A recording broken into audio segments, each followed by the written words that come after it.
Hello friends, இன்னும் நம்ம குட்டி ஸ்டோரியோட டாபிக் என்னென்னா don't judge a book by its cover. Okay friends, time waste பண்ணாமல் வீடியோக்குள்ளே போகலாம். நம்ம கதையில் வர ஹீரோவோட பேர் என்னென்னா ரித்து.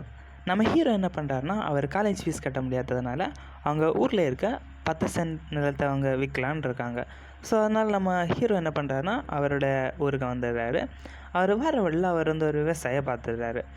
அந்த விவசாயி அவருடைய நிலத்தில் வேலை செஞ்சுட்ருக்காரு. அப்போ நம்ம ஹீரோ அந்த லேண்டை தாண்டி போய்ட்றாரு. அப்போது அந்த நேரம் நம்ம விவசாயி தெரியாமல் சேரவாரி அவருடைய சட்டையில் அடிச்சிட்டாரு.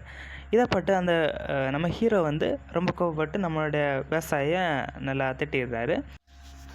அப்படியே கட் பண்ணால் நம்ம ஹீரோ அவர் வீடு சேர்ந்துடுறாரு. ஓகேன்னு சொல்லிட்டு நம்ம ஹீரோ என்ன பண்ணுறாருன்னா, நம்ம லேண்டை விற்கிறதுக்கு யார்கிட்டையாவது கேட்டு பார்க்கலாம் அப்படின்னு சொல்லி அவர் ஊர் மக்கள்கிட்ட கேட்டு பார்க்குறாரு. அப்போது அவங்க ஊர் மக்கள் சொன்னாங்க, இல்லை நம்ம இடத்துல நம்ம லேண்டை வாங்குகிற மாதிரி ஒரு கோடீஸ்வரர் இருக்கார், அவருடைய வீடை கை காட்டி அவங்க அனுப்பிட்டாங்க. ஓகேன்னு சொல்லிட்டு நம்ம ஹீரோவை என்ன பண்ணுறாருன்னா, அந்த வீட்டில் போய் கேட்குறாரு. ஸோ அப்போந்தான் அந்த ஹீரோய்க்கு ஒரு பயங்கரமான ஷாக். அது என்னன்னா, அவர் வழியில் பார்த்த அந்த விவசாயியும் அந்த கோடீஸ்வரரும் ஒன்று தான். இந்த கதையில் நமக்கு என்ன புரியுதுன்னா, ஒருவரோட தோற்றத்தை வச்சு நம்ம ஒரு எடை போடக்கூடாது. ஓகே ஃப்ரெண்ட்ஸ், இந்த கதை உங்களுக்கு பிடிச்சிருந்தா லைக் பண்ணுங்கள், ஷேர் பண்ணுங்கள், சப்ஸ்கிரைப் பண்ணுங்கள். இதே மாதிரிப்பட்ட குட்டி ஸ்டோரிக்கு நம்ம பேஜை ஃபாலோ பண்ணுங்கள். ஓகே ஃப்ரெண்ட்ஸ், பாய்.